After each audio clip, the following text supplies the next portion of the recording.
আল্লাহ রাব্বুল আলামিন বলছেন, যদি তুমি আদর্শ মুমিন হতে চাও, সামাজিক দায়বদ্ধতার তোমার দ্বিতীয় দায়িত্ব হচ্ছে প্রতিবেশীর হক আদায় করতে হবে।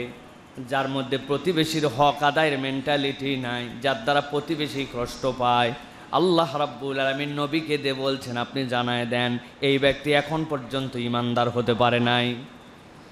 আল্লাহ রাব্বুল আলামিন কুরআনুল কারীমের সূরা নিসা আল্লাহ রাব্বুল আলামিন ৩৬ নম্বর আয়াতের মধ্যে বলতেছেন, বান্দা আমি তোমাদের জন্য দায়িত্ব দিলাম, ওয়াজারিল জিল কুরবা ওয়াজারিল জুনুব।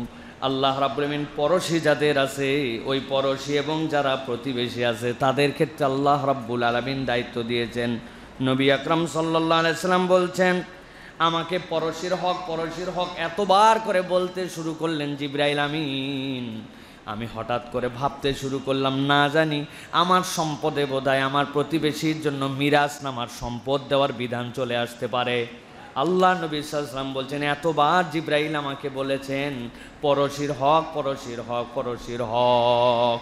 আমরা যদি একজন আরেকজনের প্রতিবেশী হই, সামাজিক জীব হই, আর এই দায়িত্ব যদি পড়োশীর প্রতি একজন আরেকজন মিলায় আমরা দায়িত্ব আদায় করি, এই সমাজটাই দুনিয়াটা সোনার সমাজে পরিণত হতে সময় নিবে না, ঠিক কি না?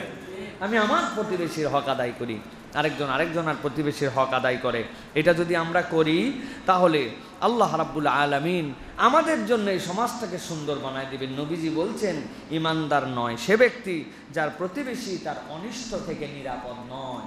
আপনার প্রতিবেশী আপনার অনিষ্ট থেকে যদি নিরাপদ না হয়, ঢাকা শহরে সবচেয়ে বেশি প্রতিবেশীর হক মারা হয় কি দিয়া জানেন ভাই?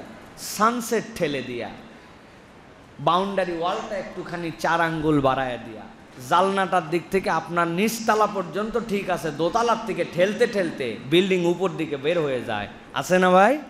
সিটি কর্পোরেশন ধরে নাই, মিউনিসিপ্যালিটি আমারে খবর নেয় নাই, কে আমারে খবর নেয়?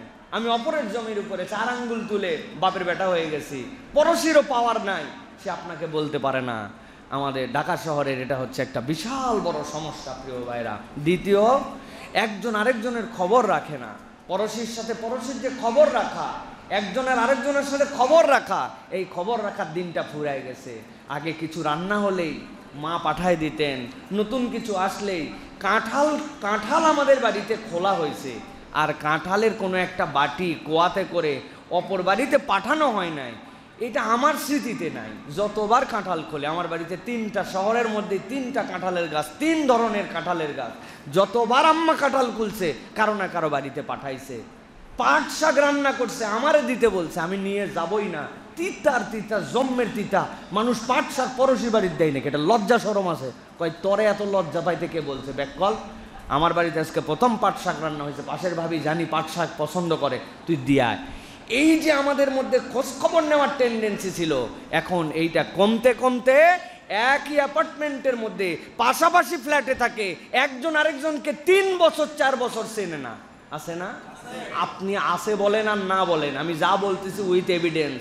ঢাকা বিশ্ববিদ্যালয়ের শিক্ষক ঘরের মধ্যে মারা যেয়ে পড়েছিল, 7 দিন পরে দুর্গন্ধের কারণে তালা ভেঙে তাকে বের করতে হয়েছে।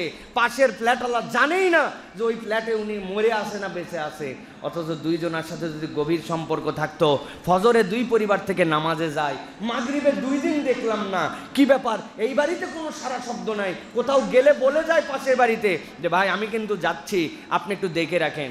এখন টেনশনে ভোগে, পাশে বলে গেলাম না চোরের কাছে বলে গেলাম, ঠিক না ভাই? বাসে বলে গেলাম না চোরকে ইনফরমেশন দিয়ে গেলাম, এই জন্য জানায়ও যায় না। প্রিয় ভাইয়েরা, এই যে পড়োশীহীন হয়ে যাচ্ছি আমরা, পড়োশীহীন, পড়োশীর সাথে সম্পর্কহীন মানুষ কখনো আদর্শ মুমিন হতে পারে না। তাহলে আমরা আশপাশের মানুষের খোঁজ খবর নিব তো প্রিয় ভাইয়েরা? 2টা দিকে খোঁজ খবর নিতে বলবো প্রিয় ভাইয়েরা।